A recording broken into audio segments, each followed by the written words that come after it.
organizers, fellow panelists, and all Nigerians in diaspora watching this evening. It's a privilege to once again join the Diaspora Town Hall in New York, albeit virtually. I was here last year, and a lot of conversations and a lot of things were discussed last year. And for me, the challenge is, are we here repeating the same thing we said last year? I like what Colonel Bello Fadile said earlier about the need for us to put action in motion. A bill has been sponsored.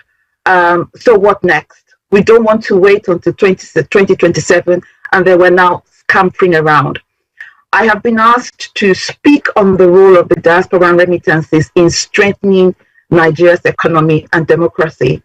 This is a subject that sits at the very heart of why platforms like this exist. The facts for 2024 are very compelling. According to the Central Bank of Nigeria, we have heard the figures bandied over and over again today. Is the fact that over 20 billion, almost $21 billion are remitted every year. And significantly every year, the amount keeps going higher. These billions are not just abstract figures. They are real interventions in people's lives. So it's not just figures sitting in bags.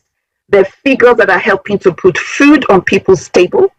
They're helping to pay school fees, tuition fees for university students, settling hospital bills.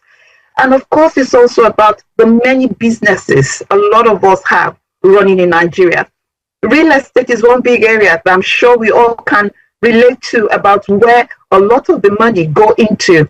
And the interesting thing was that in 1 month alone last year, in 1 month, that was July last year, $553 million was remitted just in 1 month. And that just shows us the power that the diasporans have. And we cannot afford to keep quiet. We need to put actions in motion in preparation for 2027. 2027 looks very far away, but it is just beside us here. What are the things we're doing? 17 million Nigerians, and those are the documented ones, according to IOM. 17 million Nigerians, and that includes both first generation and second generation and third generation Nigerians are in the diaspora. How are we going to capture this figure? How are we going to make sure that every single person that is of voting age, that they're able to vote?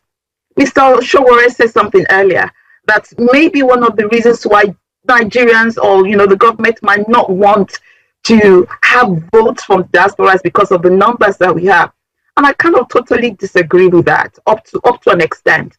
But it's the fact that we have a strength, we have the number, we have the finance to make sure, and we also have the intellect. A lot of us are into IT. A lot of us here are extremely educated, some with 2, 3, 4 degrees. And here we are, we need to make sure that all the skills, the expertise that we have gathered all over these years, we're not just using that to buy houses, but we're using that to make a democratic change in Nigeria. At the community level, diaspora contribution go even further. It's a hometown association, and I'm very glad that Mrs. Oboro Oko spoke earlier representing Edo State. I know that Ekiti State has a diaspora unit looking out for all the citizens that are in the diaspora. Nigeria's invisible foreign reserve is massive, and we cannot afford to keep quiet. They shape our public discourse from London to Lagos, New York to Abuja, and we have to hold our leaders accountable, and also we have to make sure that we're influencing reforms. This means that the diaspora is not only sustaining the economy, but we're also helping to strengthen the pillars of democracy. We cannot afford to keep quiet, because despite sending the $20 billion home every year, our money matters, our voices cannot be muted. And I'm glad we have that bill in the House. I'm glad we have sponsors for it. And I'm hoping it's going to be signed in and becomes an act. And I'm hoping that we're not going to repeat this conversation next year, but that we will all come together. Whether government-sponsored or town hall-sponsored association, we need to start thinking ahead. How do we make sure? How would our embassies, our high commissions get ready to making sure that we're collating the numbers? We have the NIN. A lot of us in UK, for example, will have a NIN. How are we making sure that we're collating all of that? There's a big work on our hands. And I'm hoping that next year, we're not going to repeat the same thing. The power of the Nigerian in diaspora economy is massive, and we cannot afford to be silenced. Thank you very much.